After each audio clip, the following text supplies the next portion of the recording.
कल्प जी पटना से। हाँ। राधे राधे महाराज जी। महाराज जी, आपकी काफ़ी वीडियो यूट्यूब पर देखता रहता हूँ। मेरे को जब भी कोई तकलीफ होती है यूट्यूब पर जाकर अपनी समस्या डालता हूँ और बाय आपका नाम लिख देता हूँ, फिर उसका मेरे को समाधान मिल जाता है तो बहुत रिलैक्स फील होता है। महाराज जी, मेरा एक प्रश्न है। महाराज जी, हम मेडिकल फील्ड में जुड़े हुए हैं, अचानक किसी के अंतिम संस्कार में जाना पड़ता है, फिर तुरंत उसी कपड़ों में हम क्या विवाह आदि में और निमंत्रण आदि में, क्योंकि घर घर वैसे नहीं नहीं, जब हम किसी के दाह संस्कार में जाएं तो हमें वस्त्र सहित स्नान करना चाहिए। हमें अपने शरीर को पवित्र करना चाहिए, अपने वस्त्रों को धोना चाहिए, नवीन वस्त्र धारण करके फिर किसी के शुभ संस्कार में जाएं। वो जब हम दाह संस्कार करते हैं तो जिस नदी या जिस सरोवर या जिस क्षेत्र में करते हैं वहीं से स्नान करके घर आया जाता है।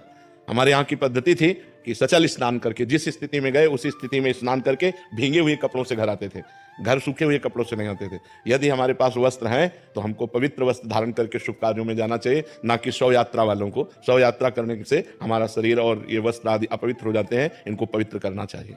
सूतक घर में पड़ गया हो, जैसे कोई खत्म हो गया तो उसमें मंत्र जो गुरु दीक्षा लिए तो उनका क्या? हाँ, नहीं जपना चाहिए, मंत्र अंदर से जपना जो अपना गुरु आ गया। हाँ हाँ बिल्कुल नहीं, उसके लिए जप के लिए नहीं मना है। अंतरात्मा से जप नहीं करोगे, मर गए तो वो तो मर ही गया, तुम भी व्यर्थ में मर गए। और भगवान का स्मरण चल रहा है, मर गए तो परम पद प्राप्त होगा। जैसे महाराज जी, जैसे कि आप कहते हैं ना कि सिर्फ अपने आराध्य का 2 बार नाम ले लो, मतलब नाम ले लो उसी से। हमने 2 बार वाली बात तो कभी कही नहीं, हम तो निरंतर वाली बात करते हैं। 2 बार वाले से हमारी बात नहीं बनेगी। तो जैसे कि महाराज जी, अगर कहीं मृत्यु में जाएं और उसके बाद में अपने आराध्य का नाम ले लें और उसके बाद में शारीरिक पवित्र हो सकते हैं, मतलब नहीं, ऐसे नहीं, ऐसे नहीं। वो जो हमने कहा पवित्र पवित्रो वा सर्वावस्थांगतो पिवा या स्मृत पुंडरीकाक्षम सवायाभ्यंतरा शुचि, वो स्मरण के लिए कहा है। बाह्य क्रियाओं के लिए जैसी शास्त्र मर्यादा वैसा तस्मा शास्त्रम प्रमाणन्ते कार्य कार्यो व्यवस्थित हो। हमें अपने शरीर और वस्त्रों का प्रक्षालन करना ही चाहिए, उसमें कोई गणित नहीं लगानी चाहिए। भगवत स्मरण उस समय भी कर सकते हो जब शौचालय में भी बैठे हो, तब भी आप अंदर से राम राम श्याम श्याम कृष्ण कृष्ण हरि हरि राधा राधा रट सकते हो। भगवान नाम के लिए कोई भी नहीं। वो सवायाभ्यंतरा शुचि, वो बाह्य और अभ्यंतर दोनों से पवित्र हो जाता है, लेकिन ये बाह्य क्रियाओं के लिए हमें पवित्रता की आवश्यकता है। श्री हरिवंश महाराज जी, आपके चरणों में कोटि कोटि प्रणाम।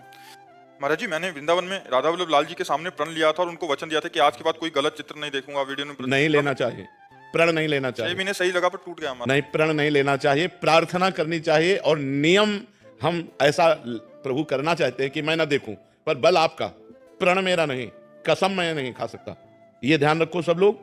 भगवान के सामने कसम खाने का मतलब है कि फिर दोबारा जीवन में गलती नहीं होनी चाहिए। और हम लोग फिसड्डी लोग हैं, आज कसम खाए महीना 2 महीना में फिर हमसे गलती हो सकती है। तो हमें क्या करना चाहिए? भगवान के सामने प्रार्थना करनी चाहिए, प्रभु मैं ये गंदी बात छोड़ना चाहता हूं, आपके बल से आप मुझे बल दीजिए कि मैं जिंदगी में कभी गंदी बात ना देखूं, कभी गंदी बात ना करूं। ऐसे करना, यानी कि गंगा कसम भगवान कसम खाओ, 4 दिन बाद तोड़ दी तो दुर्गति हो जाएगी। ये कोई खिलवाड़ नहीं, भगवान के सामने शपथ लेना और फिर उसे तोड़ देना।